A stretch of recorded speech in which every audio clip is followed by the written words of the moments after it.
Let me give you what the fathers teach on this side. So that was really good. Yeah, I would actually love to hear this part. Yeah. So the thing is, it's not arbitrary. God didn't sit and come up with rules. There are ways that lead to life, and there are ways that are death. Like the Bible simply says, the wages of sin is death. God created us to be with Him. God is life.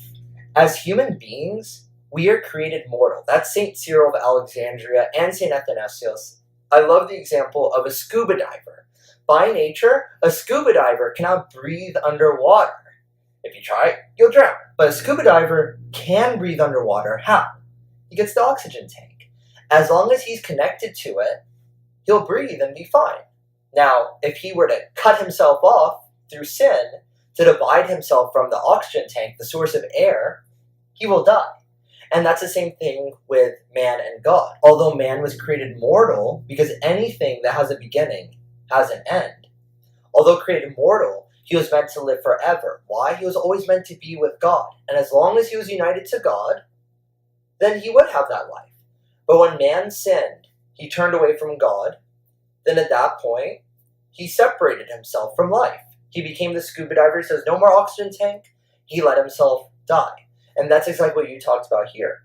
Now, the reason why there's a tree in the garden, St. Athanasius says, look, we need to demonstrate free will to choose to love God. We need to love Him and exercise that part of the image. Of course, some fathers say it's a quality of the image. Some say it's not a part of the image. Nevertheless, though, unless we could choose, we couldn't be like God. We didn't choose. But God didn't let that be the end. He gave us an opportunity to return to Him. He gave us an opportunity by Himself, sending the Son, to come down, to reconcile with us. Now, people can continue to avoid Him and go into more and more dissipation, or they could be with Him. Nevertheless, though, what we find here is not a narrative of here's a God coming up with arbitrary rules. What we find is God wanted to give us everything. He created a garden, He created fruit, He created animals. He made a life for us that's really great. And here's man saying, no, I don't want it. I want to go choose the other thing. And He's like, no, that's not life. Life is only with me. God is the source of life for everything, even for the angels. So without God, there's nothing. That's why, if there is no God, there is no morality. And anyway, for Christians, morality isn't a thing. It's imitation of Christ to be like Him. Anyway, this is perfect with our definition of sin. Sort of like an archer aiming at a target and he shoots, trying to hit such target. Sin is falling short. I aimed, I tried, I fell a little short. I tried to be nice to my friend, tried to be good to my neighbor, but I lost my temper. I fell short. Said some things I shouldn't have. Tried to be nice to people. I tried to be as pure as I could. I fell short.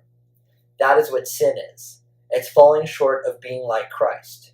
So now morality and ethics in Christianity, there's no such thing. Those are topics of philosophy because they need to contrive such because they don't have God.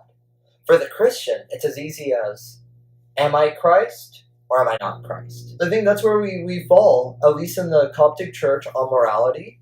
Try to argue with a philosopher, you're going to come into the problems of relativity, whether it's absolute.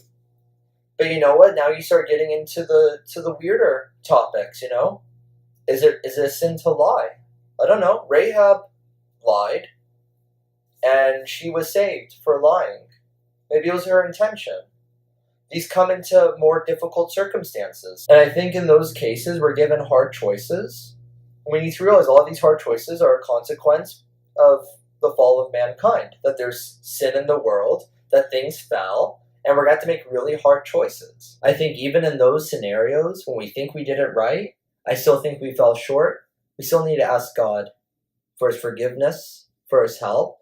And we need to constantly realize, we're not going to quite get there. I think it's somewhere in John. It keeps saying, until then, until the next life, until the resurrection, we're not going to have that full glorification, coming to the full likeness of God.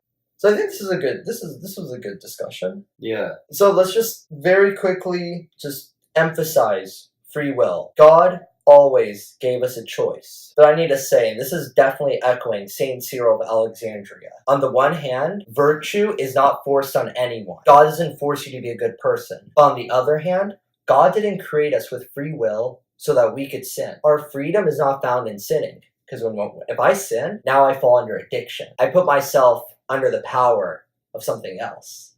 Become an egg slave.